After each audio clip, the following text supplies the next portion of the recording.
Get ready with me para matulog.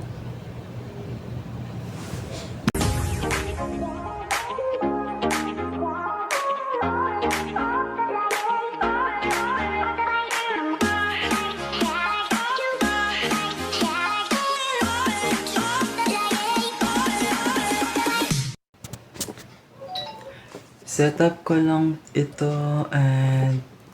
Ayan! Alright! So, we're going to tackle in this video, a video on how to take care of yourself.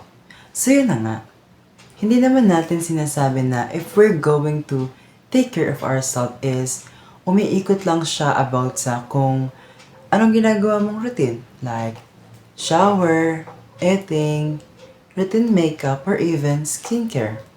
For me, it's all about on how you live. Para sa akin, ang pagiging maalaga sa sarili is how you connect to yourself and to other people as well. Kasama dyan yung pagbabanding with friends, tawanan, kulitan, sagalaan, at pati nga sa hirap at ginawa. Pwede rin naman ang pag-reflect or unwind in nature. Galaan din naman yan. Pero, here mo marirealize na may wow factor pala siya. It's about pagiging physically active. Diba? Hindi naman halata sa akin. Kinunik na naman. Siyempre, vlog ko to, ano magagawa mo? Yeah. Pagiging productive at higit sa lahat, kung paano ka maging masaya. Paano ka ba maging masaya? Pagtawa sa mga jokes lang ba? Di ba hindi naman? It's all about kung paano ka naka-receive ng positive energy na na-harness mo in nature. If you feel so light and parang nag-imagine ka, nakikita mo sa imagine mo, wow, ang taas ko na, ganun. Makikita mo sa imagine mo, success ka bigla kang sumakses Pero step by the step pala, bago ka sumakses. Pero na-imagine mo, bigla kang sumakses. Diba?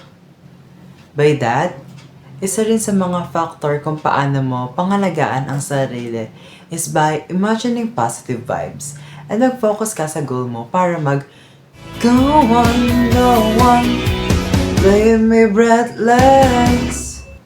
Ganon. Mag-go on ka sa life mo. It is like the motivation that keeps us fighting and surviving. Sabi nga nila, mas okay na himay-himayin mo lang ang pag-achieve sa mga ito.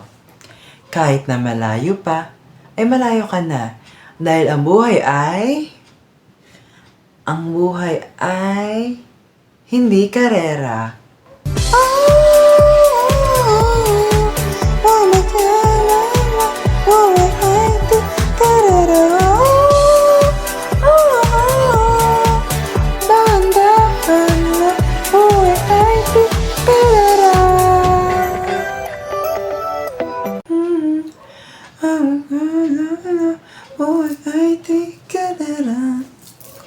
So let's going back to Honolulu just to get that Maui Wowie.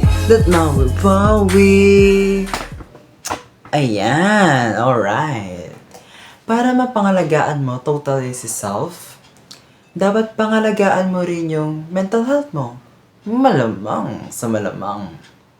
Let's say na drain na yung body mo, tapos drain na rin yung utak mo. Edi drainage ka niyan.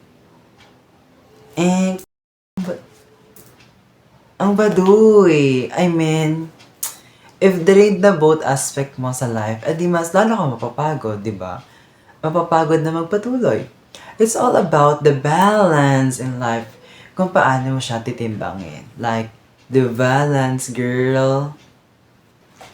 Another thing is, pangalagaan niya ang katawan. Common knowledge naman na uminom ng tubig at least 8 glasses a day. Pop, let the soda pop. Pag-prioritize ang tulog mo ng mga 7 to 9 hours at pagiging physically active like walking, jogging, running, or kahit ano exercise pa yan. Also, get vitamin D, guys. Yes, vitamin D. Favorite ko to. Vitamin D is often called as,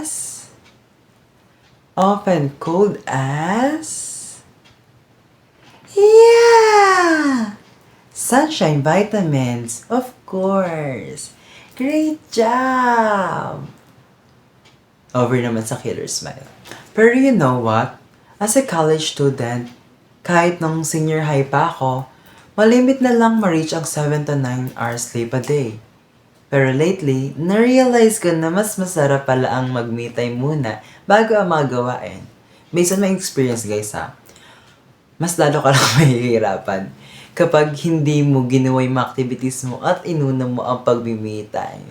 Yes, guys. So, once again, ang pangangalaga sa sarili ay nakabase on how you live your life. So, wag pabayaan ang sarili, nak ha? Sinasabi ko sa'yo talaga. Ayan! Alright! Quiz time! Sa tingin nyo, ano ang pinakamahalaga sa lahat maliban sa mga nabanggit ko? Comment down below, guys. And lastly, don't forget to be happy because crush is paghanga.